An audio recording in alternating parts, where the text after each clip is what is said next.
We're up in Hamilton County today at the new event center right off of Rangeline Road because it's a new guy for Congress, J.D. Ford. So, my friend, what the heck are you thinking? Don't you got anything else better to do? You know, I have been so touched by so many Hoosiers who have reached out to me in the past couple of months who have just said, we think you need to do it. And at first I kind of just swatted those very kind compliments away. But, you know, as I was, kind of progressing in my mindset, through the fall, watching J.D. Vance, come out here twice, seeing the president, dispatch my colleagues to the Oval, it really kind of struck me that, Washington has really deeply embedded ourselves here in the state of Indiana. Don't forget, these are the same people who said, we want Washington out of Indiana. And so, and then the final straw for me, as I mentioned earlier this week, was the redistricting vote, and so at that point, I got with my team and I was like, I want to do it. I feel like it's my patriotic duty to do it. Sure, I can, run for re-election to the Senate and be fine and continue to keep working on the very important issues facing our state. But I think in this moment in our country's history, I don't want to be 20 years from now saying, God, I wish I would have did that.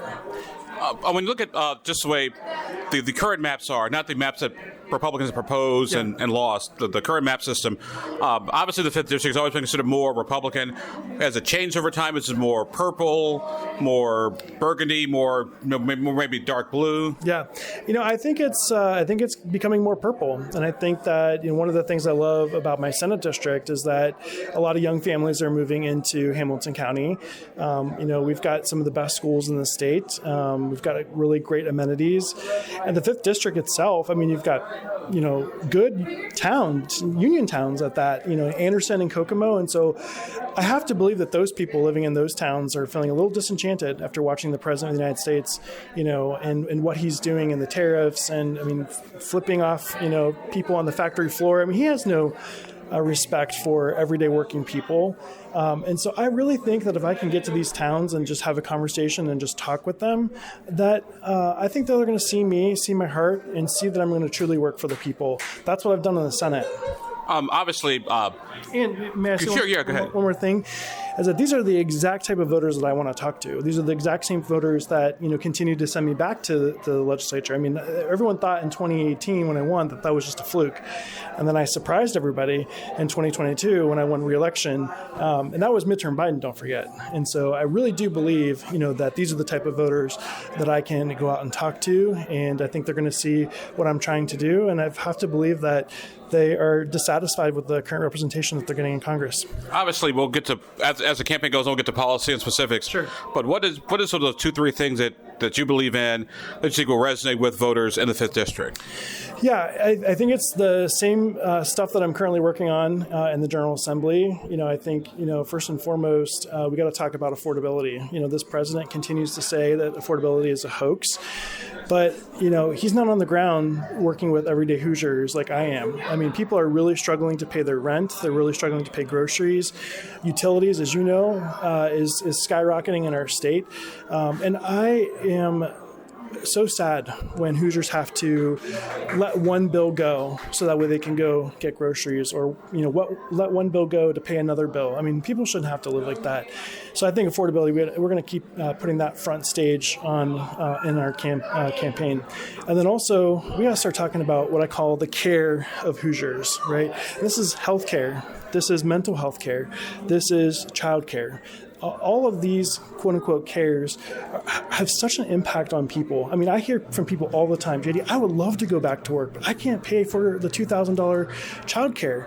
And so we need to think about how we can start tackling some of this stuff. And the last plank of the platform is what I'm calling you. So many people I see running for office at the federal level, at the state level, they never center the people. Right? So, people want to go and get elected and then go down to the General Assembly or go to Washington and bring their own agenda. That's not me. I'm going to bring the people's agenda. I want to listen to what's going on out there, and I want to roll up my sleeves and get to work. That's what I've done in the Senate, and that's what I'm going to do in Washington. Got a couple minutes left here. The 5th District has traditionally been Republican, generic Democrat. What makes you different than the generic Democrat? Yeah, I think for me personally, I have bucked our party before. I've bucked our party leadership before.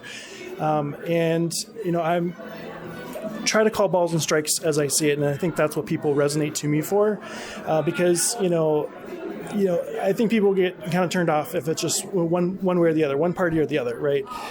So like I said, I just try to call balls and strikes and, work for the people, roll up my sleeves and get things done and find solutions for them. And I think that's what sets me above from anybody else. And not to mention, at least on our side of the ticket, I'm the only candidate in this race who has experience. I'm the only person who has got in there and done the legislative stuff. And so I'm really excited, that I can bring that experience with me to Washington. And in this moment in our country's history, this is really, bold times, and we need bold leadership.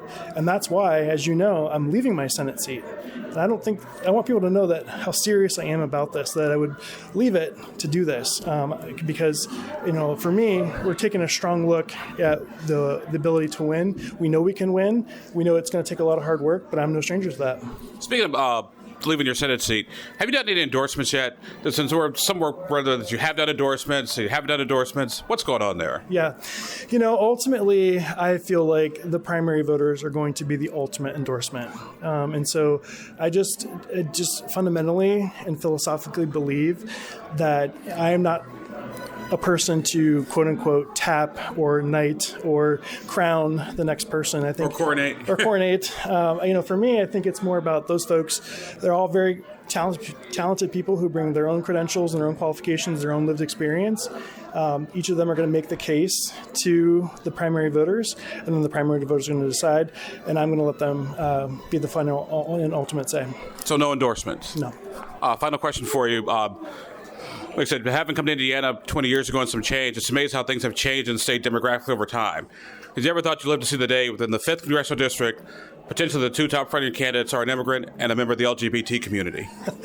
Stranger things have happened, right? And didn't Stranger Things happen be quote-unquote filmed here in Indiana? So, you know what? I think, we owe it to the members of the 5th Congressional District to, have good people to run for office. And again, good ideas, competition is good for people.